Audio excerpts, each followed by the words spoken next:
हाथ में वीणा, सफेद कपड़े और चेहरे पर एक शांत भाव। ये देवी सरस्वती की छवि है ना? ज्ञान, कला और संगीत की देवी, जिन्हें हम सब जानते और पहचानते हैं।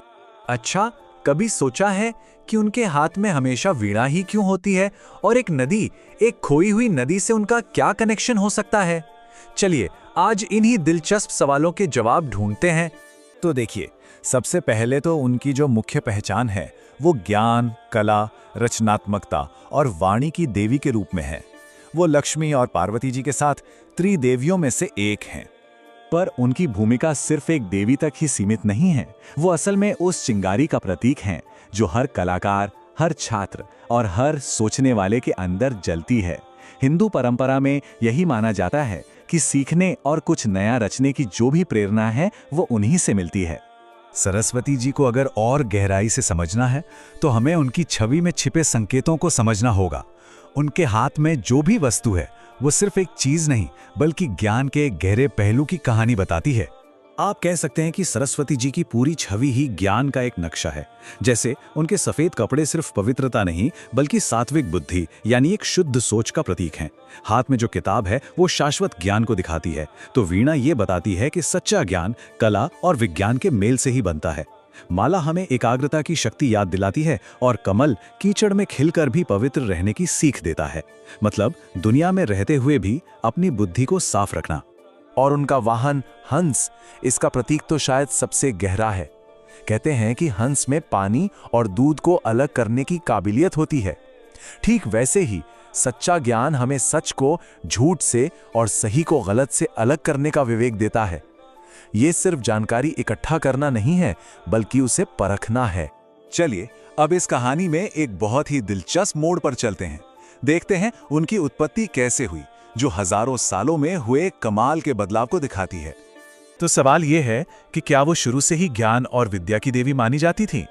इसका जवाब शायद वो नहीं है जो हम में से ज्यादातर लोग सोचते हैं। आइए जानते हैं।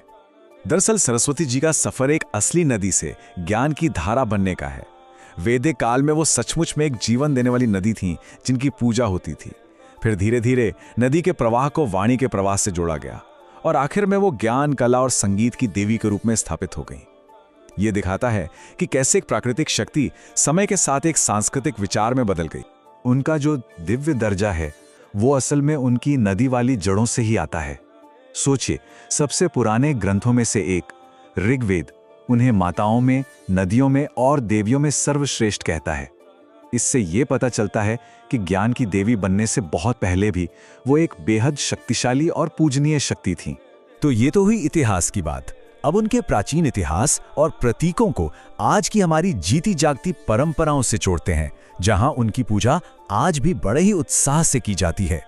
सरस्वती पूजा, जिसे वसंत पंचमी भी कहते हैं, वो वसंत के आने का त्योहार है। इस दिन भक्त और खासकर स्टूडेंट्स देवी का आशीर्वाद लेने के लिए अपनी किताबें, कलम और बाकी चीजें उनके चरणों में रखते हैं। और हाँ, उनकी पूजा में क्षेत्रीय विविधता भी देखने को मिलती है।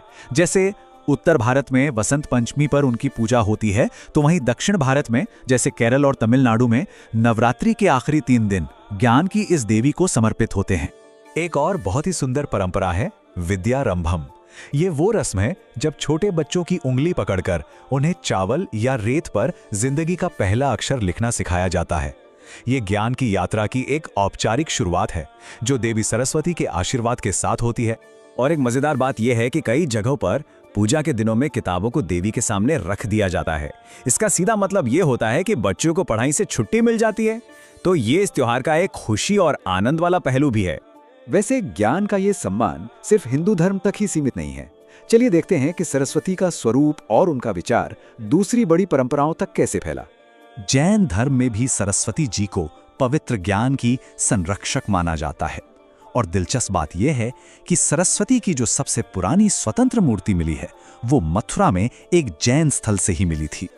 बौद्ध धर्म में उन्हें मंजुश्री की शक्ति के रूप में देखा जाता है, जो ज्ञान के बोधिसत्व हैं, और उनका प्रभाव पूरे एशिया तक फैला है।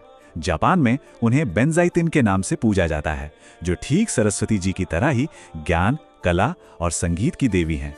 तो एक नदी से शुरू होकर ज्ञान की एक सार्वभौमिक देवी बनने तक का सरस्वती जी का यह सफ़र हमें याद दिलाता है कि सीखने और कुछ नया रचने की जो धारा है वो हमेशा बहती रहती है। अब सवाल ये है कि हम आज उस धारा का सम्मान कैसे करते हैं।